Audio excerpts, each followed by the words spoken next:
Bonsoir à tous, bienvenue à ce journal sur la télévision nationale du Bénin. Voici les titres. Le gouvernement multiplie des initiatives au chevet des victimes suite au drame d'Akpakpa, l'incendie et l'explosion qui ont fait 8 morts et des brûlés. Écho de la mobilisation des autorités dans ce journal. Notre dossier santé va parler du cancer qui touche les bouts de chou. Le cancer pédiatrique, il se guérit lorsqu'il est détecté assez tôt. Hors du Bénin, le Mali célèbre la journée de la souveraineté retrouvée. Le chef de la junte burkinabé réagit, lui, aux propos du président français insinuant de l'ingratitude de la part des Africains. Et puis, le Premier ministre sénégalais achève une visite en Mauritanie. À nouveau, bonsoir et merci de nous recevoir chez vous avec ce journal que nous ouvrons sur le drame intervenu samedi dernier à Akpakpa, à Elawadia 1. Un incendie et une explosion avec comme bilan à l'heure actuelle 8 morts et des brûlés. Le gouvernement multiplie des initiatives au chevet des victimes. Ce mardi, une délégation ministérielle était au chevet des patients pris en charge au Centre national hospitalier Hubert Maga de Cotonou. 3 ministres sont allés s'enquérir de l'évolution de leur situation. Écoutons ici le ministre de la Santé, Benjamin Rompati, au micro de Renaud Akapo et de Mathieu Soukanou. Le samedi, nous avons reçu l'alerte de cette explosion au niveau du quartier d'Aïla-Wadje et automatiquement les équipes du centre d'opération d'urgence de santé publique et du SAMU se sont mobilisées. Dans un premier temps autour du centre de santé d'Aïla-Wadje qui était juste à côté et de l'hôpital de zone de Surulere. Nous avons effectué justement la prise en charge initiale et le tri des patients qui étaient tous pratiquement dans un état d'instabilité respiratoire. Et grâce aux ambulances qui ont été justement acquises dernièrement par le gouvernement, nous avons pu organiser leur transfert sécurisé vers le CNHU et le centre de traitement des épidémies d'Abomey-Calavi, où nous avons eu à recenser plus de 150 patients, dont plus de la moitié sont des enfants, je tiens à le préciser, à partir de 2 ans jusqu'à plus que ça. Il faut dire que parmi les patients qui ont été admis, il y avait d'emblée une dizaine qui étaient graves, très graves, qui ont bénéficié de soins de réanimation intensifs, dont nous avons malheureusement perdu 2 déjà entre le samedi et le dimanche, et dont actuellement 4 encore sont en situation critique, dont un enfant. La situation a évolué positivement et grâce aux soins prodigués, actuellement plus des 2 tiers des patients qui ont été mis en observation parce qu'il était important de les mettre en observation pendant une longue durée. Parce que des fois, ils n'avaient absolument rien et quelques instants plus tard, basculaient en détresse respiratoire. Donc nous avons gardé une observation jusqu'à ce jour. Et plus des 2 tiers ont été libérés actuellement. Il y a encore quelques-uns, pratiquement une cinquantaine, qui sont encore en cours de suivi au niveau du CNHU et du centre de traitement des épidémies d'Abomey-Calavi. Globalement, je dois dire que nous, au niveau médical, nous sommes en train d'essayer d'analyser actuellement la situation du point de vue de la toxicité du produit pour essayer d'envisager les complications à moyen et à long terme, évidemment. Donc la prise en charge continue. Le conseil essentiel que nous allons donner par rapport aux populations qui sont encore dans les zones avoisinantes, de faire très attention. Les maisons qui sont situées aux abords immédiats du lieu ont été totalement évacuées. Et je voudrais qu'on maintienne ce statu quo pour le moment, étant donné qu'on ne mesure pas encore le délai de rémanence de ce gaz et de son évacuation. Et face à l'urgence, les soins de santé sont pris en charge gratuitement par l'État et plusieurs équipes du ministère des Affaires sociales se sont mobilisées pour une assistance psychologique aux victimes et aux proches. Les familles des victimes sont d'ailleurs priées à s'adresser au guichet unique de protection sociale à cet effet. Des précisions sont données par la ministre en charge des Affaires sociales, Véronique Toinfodé, au micro de Renaud Akapo et Mathieu Soukanou. Mes 2 collègues ont déjà présenté comment la prise en charge s'est effectuée de manière très bien coordonnée pour essayer de sauver le maximum de nos concitoyens, aussi bien déjà des décombres du sinistre, mais également au niveau hospitalier. Et au niveau des soins de santé, tous les soins de santé ont été pris en charge gratuitement par l'État. Et depuis le dimanche, les équipes également de l'action sociale sont à pied d'œuvre pour écouter les familles, pour venir en soutien, si je peux le dire ainsi, sur le plan psychologique, parce que ce sont beaucoup de familles qui sont affectées. Et je voudrais aussi, à la suite du ministre de la Santé, dire que s'il y a des familles qui sont inquiètes, qui voudraient en savoir plus, qui se rapprochent des guichets uniques de protection sociale situés dans la zone, puisque il y a un périmètre qui a été délimité pour pouvoir avoir plus d'informations et, une fois encore, appeler, inviter la population non seulement à la vigilance par rapport aux entreposages abusifs. Donc, c'est vraiment un cas de trop. Je voudrais également vraiment féliciter surtout les sapeurs-pompiers, mais aussi les agents de santé, les agents sociaux. Vraiment, c'est ensemble, de concert, que nous pouvons apporter notre soutien aux familles et aux victimes. Et vraiment déplorer cela et inviter toute la population. C'est la responsabilité collective pour dénoncer lorsqu'il y a des entreposages qui ne sont pas normaux dans des zones habitées ou habitables. Et puis à la bonne heure, la célérité de l'intervention de l'Agence béninoise de la protection civile a permis de limiter les dégâts. Le ministre en charge de la sécurité publique, Alassane Seydou, appelle les populations à plus de vigilance et à des réflexes d'alerte via le numéro vert 166, notamment face à un entreposage risqué de produits illicites dans des zones d'habitation. On l'écoute ici au micro de Renaud Akapo et de Mathieu Soukenou. Sur les lieux, suite au déclenchement de l'incendie, nos services sont intervenus avec la plus grande promptitude. Parce que dans les 30 minutes qui suivaient, nos agents étaient là, les agents de l'Agence béninoise de protection civile. Et je crois que leur intervention a été salutaire. Elle nous a permis certainement de sauver beaucoup de vies. Parce qu'au regard de la toxicité des fumées, de l'air qui était respiré par les populations, il fallait agir vite. Là, ils ont fait preuve de beaucoup de professionnalisme. Et grâce au matériel aussi que nous avons acquis ces derniers temps, ils ont pu avoir quand même des résultats. Parce que nous avons eu, c'est vrai, quelques cas de décès, quelques cas d'intoxication, mais ça aurait pu être pire s'il n'y avait pas cette intervention efficace avec promptitude. Le conseil que j'ai à prodiguer aux populations, c'est que il faut agir en amont. Parce que lorsque le sinistre survient, quoi qu'on fasse après, il y a toujours des dégâts. Pour être efficace, moi je crois qu'il faut agir en amont. Donc il faut privilégier la prévention. Et privilégier la prévention, c'est collaborer avec la police. Aujourd'hui, au niveau du ministère de l'Intérieur et de la Sécurité publique, nous avons un numéro vert, le numéro 166, que n'importe quel citoyen peut appeler. Lorsque, dans votre environnement, vous constatez qu'il y a un entreposage de produits dangereux, ça peut être des produits pétroliers ou des produits à caractère chimique, comme ce que nous avons vécu là, il faut réagir, appeler le numéro et dire à la police que vous êtes inquiété. Parce qu'autour de vous, il y a des produits qui peuvent entraîner des problèmes. La police va intervenir. Et s'il y a lieu de faire déguerpir ceux qui ont placé les produits, on va le faire. On va le faire. Aujourd'hui, nous avons tous les moyens pour le faire.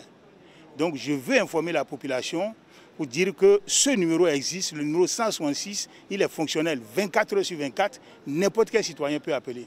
Lorsque vous vous sentez menacé, il faut le dire, il faut avertir et la police va intervenir pour vous mettre à l'abri de la menace.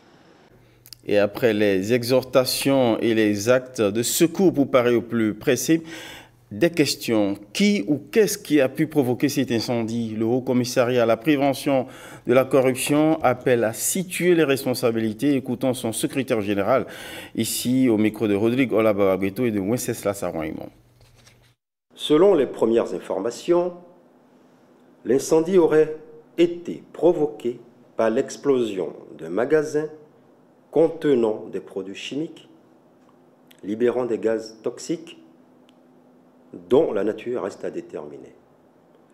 Le HCPC souligne l'importance de la transparence et de la conformité aux réglementations, aux procédures en matière de stockage et de manipulation de substances dangereuses. Nous exhortons les autorités compétentes à mener une enquête approfondie pour déterminer les causes de cet incident et identifier d'éventuelles négligences ou manquements aux normes de sécurité eu égard à la loi 2022-36 du 10 juillet 2023 portant gestion des produits chimiques et de leurs dérivés et du décret 2023-423 du 26 juillet 2023 portant modalité d'importation, de stockage et de distribution des produits pétroliers,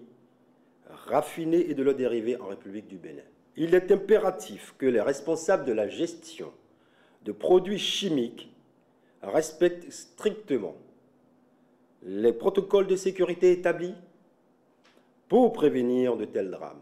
Le HCPC réitère son engagement à collaborer avec les autorités et les parties prenantes pour renforcer les mécanismes de contrôle et de prévention afin de garantir la sécurité de tous les citoyens. En ces moments éprouvants, nous appelons à une vigilance accrue et à une responsabilité partagée pour éviter que de telles tragédies ne se reproduisent à l'avenir. Nous adressons nos sincères condoléances aux familles endeuillées et exprimons notre solidarité envers les victimes et leurs proches.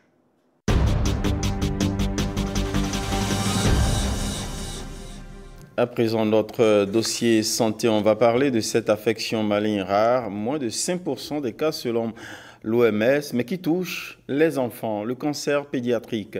Il se guérit lorsqu'il est détecté assez tôt. Notre dossier santé du jour s'intéresse à cette affection. C'est avec Christelle Tongodo et Benjamin Denayon. On les appelle des guerriers, des champions, des super-héros, tous ces enfants qui chaque année dans le monde sont diagnostiqués d'un cancer. Il y a quelques années, ce jeune écolier a connu de sérieux problèmes de santé. Il est tombé gravement malade et le diagnostic était sans appel. Il avait un cancer de l'œil. À la différence des cancers de l'adulte, la grande majorité des cancers de l'enfant n'ont pas de cause connue. La majeure partie des cancers chez l'enfant sont d'origine génétique embryonnaire. Donc il y a des facteurs génétiques, il y a des prédispositions génétiques qui vont faire qu'à un moment donné, l'enfant va présenter un cancer. Parmi les cancers les plus fréquents chez l'enfant, il y a les rétinoblastomes, la logorrhée, une tache blanchâtre dans l'œil ou le strabisme, c'est-à-dire quand l'enfant a 1 an et qu'il louche, des signes annonciateurs. Alors, dès qu'il y a ces signes chez un enfant, les parents doivent consulter urgemment chez un médecin ou chez un ophtalmologue qui fera la référence et on organisera rapidement la prise en charge.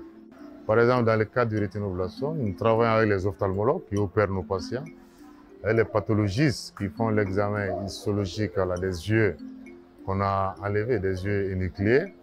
Nous travaillons avec les ocularistes qui fabriquent les prothèses. Ça, c'est très important à souligner parce que sans toute cette équipe, on n'arriverait pas à bout de cette tunnel. La prise en charge des cancers de l'enfant est une réalité au Bénin, ceci grâce à la Fondation Claudine Talon qui a construit et mis en service en juin 2022 le centre médical public dédié au traitement des cancers de l'enfant à Porte-Nouveau au sein du centre hospitalier universitaire départemental de l'Ouémé et du Plateau.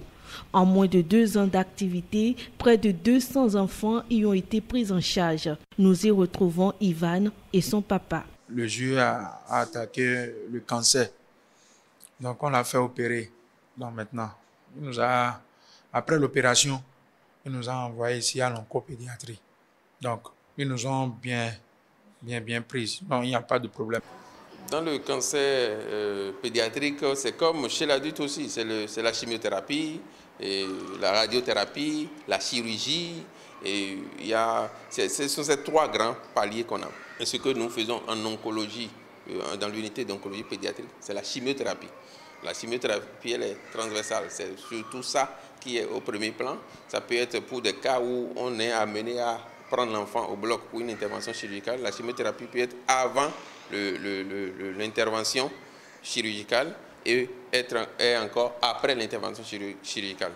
Par cancer de l'enfant, on entend toute affection maligne survenant chez l'enfant avant ses 18 ans. Ces cancers sont rares et représentent moins de 5% de l'ensemble des cas de cancer selon l'OMS.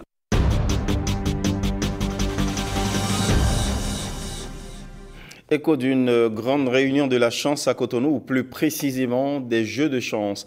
En fait, il s'agit de cette rencontre des directeurs généraux des loteries nationales du Bénin, du Togo, du Burkina Faso, de la Côte d'Ivoire et du Niger. Au menu de leurs assises, le tirage de la tranche commune Entente. Quelle perspective pour ce tirage commun? Fifame Ataledji, Okoundé et Ernest Tetegou nous éclairent ici. Tirage de la tranche commune Entente. Une 29e édition marquée par un nouveau concept qui allie évolution technologique et performance commerciale. Le nouveau concept apporte deux avancées majeures. L'augmentation du montant de financement conjoint par les 5 loteries nationales de l'œuvre sociale à réaliser chaque année au profit des populations du pays hôte. Ce montant passe de 50 millions à 125 millions de francs CFA. Deuxième avancée, la refonte du programme de l'eau afin de faire un clin d'œil aux souscripteurs sans lesquels cette belle aventure entamée en 1970 ne saurait se perpétuer. Cet événement symbolise l'unité et l'entente entre 5 nations. Le Bénin, le Togo, le Burkina Faso, la Côte d'Ivoire et le Niger. C'est fort de cette culture de cohésion que le Conseil de l'Entente oriente son action vers la résolution de la problématique de l'emploi des jeunes et l'autonomisation des femmes. C'est ainsi qu'à partir de la 25e édition du tirage, le Conseil de l'Entente, en collaboration avec les loteries nationales, a lancé régulièrement le concours jeunes et entrepreneuriat avec un volet femmes et activités génératrices de revenus. Pour la présente édition, le Conseil de l'Entente renouvelle son engagement en faveur des jeunes et des femmes au même niveau financier que celui accordé lors des précédentes éditions.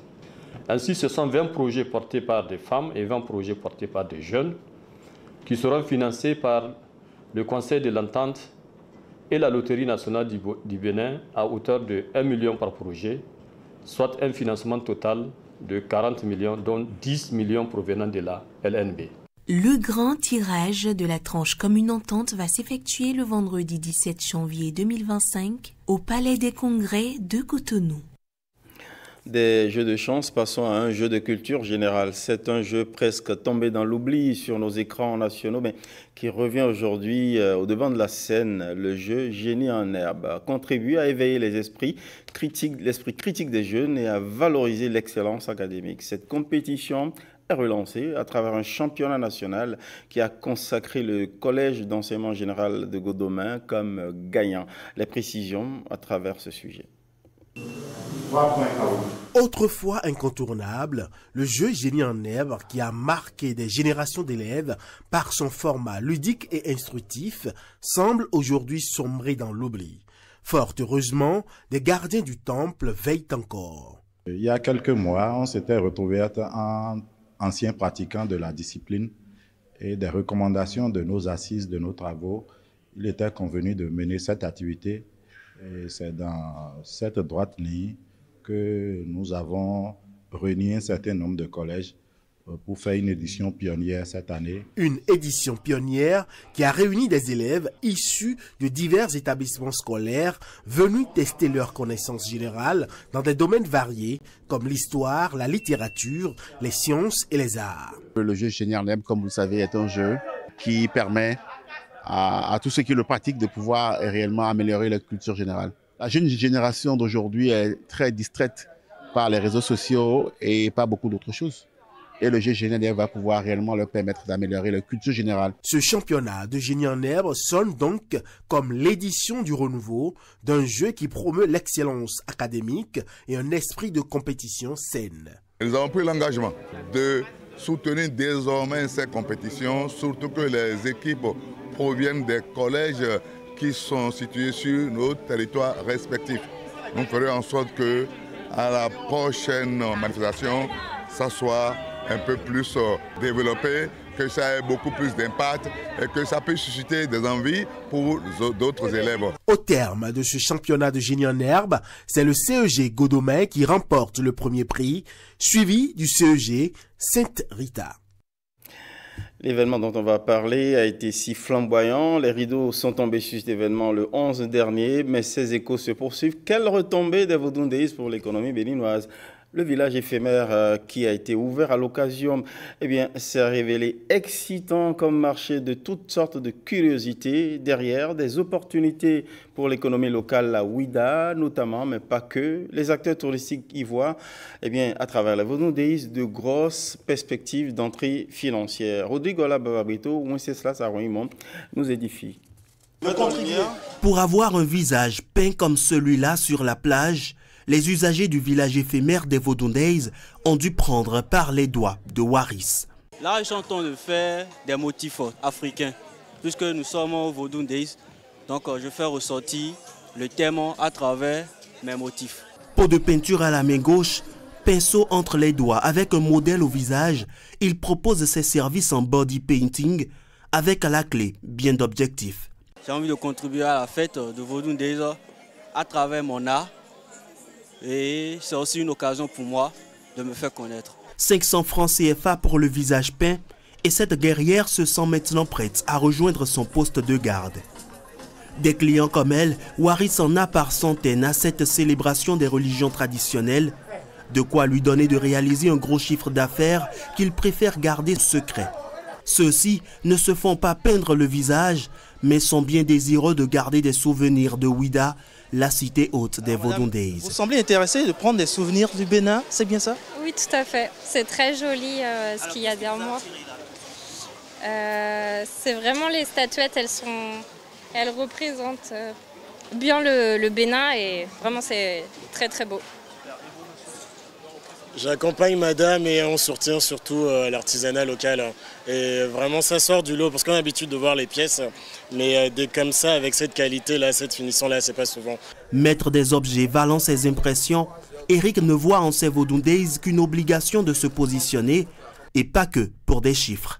Souvenir du Bénin est une marque spécialisée dans la conception, la fabrication d'objets de souvenirs en lien avec le patrimoine culturel béninois. L'objectif de la marque, c'est de valoriser notre patrimoine culturel au travers des petits objets de souvenirs que les touristes peuvent acheter. Des touristes, les rues de Ouida en ont compté plusieurs, au point d'être bondées chaque jour. En attendant les chiffres de ces Vodou Days, cette professionnelle du tourisme mesure l'impact de cette célébration sur l'économie locale. Quand moi j'ai un touriste ou un visiteur qui vient sur Vodou Days, quand il vient sur Vodou Days, il va acheter au Bénin, il va dormir dans des hôtels, il ira manger dans des restaurants, il ira acheter dans les villages artisanaux, il va prendre le transport. Il y a beaucoup de services Connect qui bénéficient, qui sont positivement impactés. Et nous, en tant que tour opérateur, nous avons encore la possibilité de récupérer par derrière ces visiteurs et leur faire découvrir le Bénin. L'édition 2026 des Vodou Days s'annonce donc plus florissante sur le point touristique et économique. Mais en attendant, chaque acteur de l'économie locale savoure les retombées de cette année. Les Vodou Days, on en aura écho à travers les départements et d'autres villes dans ce journal. Mais marquons volontiers un arrêt sur cette mise au point du comité des rites vaudou à propos de l'oracle public, le TOFA 2025, à travers ses prescriptions.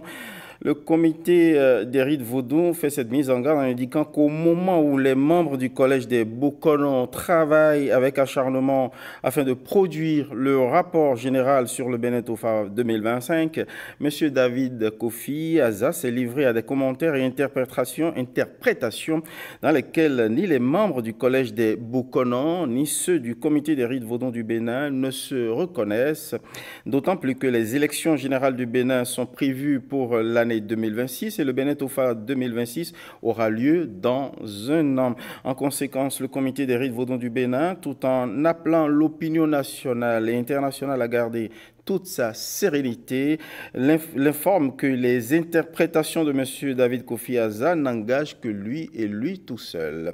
Le comité des rites vaudou du Bénin réaffirme son attachement à la mise en valeur des traditions ancestrales dans le strict respect des lois de la République. Cette mise en garde est portée par un communiqué signé des mains du professeur Maouyon Kapo, président du comité des rites vaudous du Bénin. Et les échos, je vous l'avais promis, dans les autres contrées du Bénin de Vodun Days, la célébration des religions endogènes s'est déroulée avec faste à Ouida, mais pas que. Repartons à Kandi, où la sortie des Egungun et l'implication des chefs traditionnels de la Liborie ont donné un beau cachet à la fête. Reportage Judika Elayenan, Ousmane Baparapé.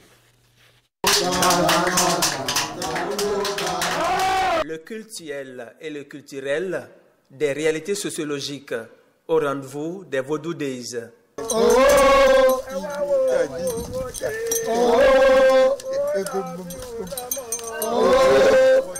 Des pratiques identitaires pour un même objectif, la valorisation des rites et traditions du Bénin. Tout petit là, c'est Egun qui m'a sorti, qui m'a donné le nom. C'est un pacte. Donc je ne peux pas grandir aujourd'hui et dire que je ne suis pas dedans. C'est d'abord des sentiments de fierté parce que nous célébrons ainsi notre culture. Et la culture, c'est ce qui reste et demeure quand on a tout oublié. Aujourd'hui, je suis avec cette communauté pour célébrer la fête du Vaudou parce que le chef de l'État a vu juste. Notre culture, c'est ça qui nous identifie.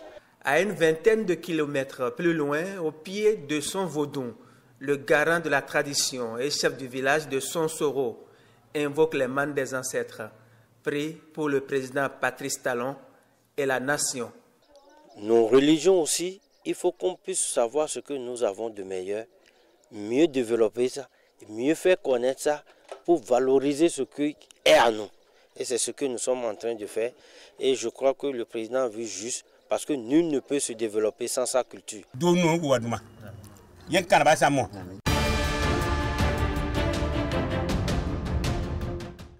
Écho de l'actualité internationale dans un petit tour au Mali, au Burkina Faso et au Sénégal. Culture, facteur de renforcement de l'unité nationale et de l'esprit patriotique, c'est le thème de la journée de la souveraineté retrouvée au Mali. Dans toutes les écoles, les jeunes Maliens vont travailler sur le patrimoine culturel comme les arts, la littérature, mais également les langues. Ceci pour s'approprier ces liens communs et les envisager à la fois comme leur identité collective et un outil de rassemblement d'unité nationale. 2025 marque la 3e année consécutive de la célébration de cette journée. Après les réactions du Tchad et du Sénégal, le chef de la junte au Burkina Faso a pris position face aux déclarations du président français Emmanuel Macron. Ce dernier, lors de l'ouverture de la conférence des ambassadeurs le 6 janvier à Paris, avait affirmé que la France n'est pas en recul en Afrique. En réponse, Ibrahim Traoré a vivement critiqué ses propos lors d'une cérémonie de vœux. Voilà comment ce monsieur voit l'Afrique, voit les Africains. Nous ne sommes pas des humains à ses yeux. Cette déclaration s'inscrit dans un contexte de tensions croissantes entre plusieurs pays africains et la France concernant leurs relations diplomatiques et stratégiques. Pendant ce temps, le Premier ministre du Sénégal achève une visite de 3 jours en Mauritanie pour approfondir les relations. Ousmane Sonko a notamment annoncé la création d'un comité pour achever d'ici 2026 le pont de Rosso qui doit relier les deux pays. L'autre grande annonce, les deux pays prévoient créer des emplois dans l'industrie pétrolière et gazière et surtout de former une main-d'œuvre qualifiée pour y travailler. Petit tour signé Estelle Pazou. C'est sur cet acte de coopération sud-sud que prend fin ce journal. Merci pour votre fidélité. Merci à toutes les équipes et bonsoir chez vous.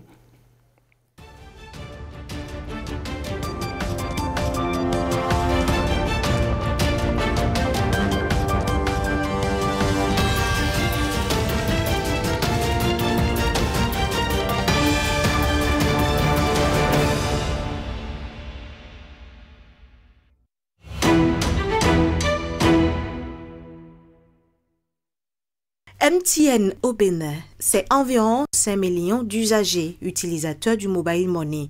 De 2020 à 2025, la stratégie a entre autres été axée sur le renforcement du portefeuille client. Pendant son séjour au Bénin, le premier responsable du groupe MTN Fintech a pu apprécier le degré d'engagement des équipes au travail. Pour sa première visite de marché de l'année 2025, il a choisi notre pays, le Bénin, pour pouvoir venir voir un peu le travail que nous sommes en train d'abattre ici, échanger avec différentes autorités et aussi partager un peu notre vision, notre engagement et tout ce que nous nous engageons à faire pour servir le Bénin, parce que c'est de ça qu'il s'agit.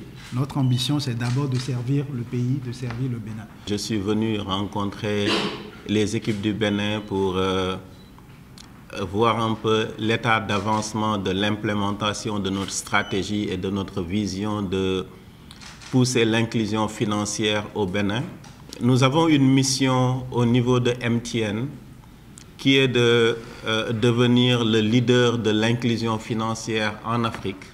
Nous avions mis un plan stratégique en 2020 qui s'appelait Ambition 2025, qui consistait à pousser pour que MTN soit le leader en termes d'inclusion financière en Afrique. Et le plan d'action était axé sur 5 piliers. Nous avons eu plus de 70 millions de personnes qui utilisent aujourd'hui un porte-monnaie électronique de manière récurrente tous les mois. Le Bénin, sur ces 70 millions, contribue à hauteur de 5 millions. Ce qui est une grosse fierté parce que quand on regarde la population active du Bénin, et 5 millions, quand on regarde le nombre de personnes qui ont plus de 18 ans au Bénin, ça veut dire que c'est un travail formidable qui a été fait par les équipes du Bénin, dont je suis très fier. Notre ambition, notre vision, notre objectif est de faire de sorte à ce que les gens n'utilisent plus l'argent liquide, mais utilisent notre plateforme, notre porte-monnaie électronique pour réaliser tout type de transactions. Le service de prêt et d'épargne par MTN Mobile Money a particulièrement connu du succès. Plus de 1000 milliards de francs CFA de prêts ont été octroyés en Afrique en 2024, une performance pour accompagner la dynamique d'accélération de l'inclusion financière. Les ambitions pour les 5 ans à venir portent sur le développement d'offres d'assurance et des transferts internationaux en Afrique via Mobile Money. À cet effet, la stratégie baptisée One a été conçu pour l'horizon 2030.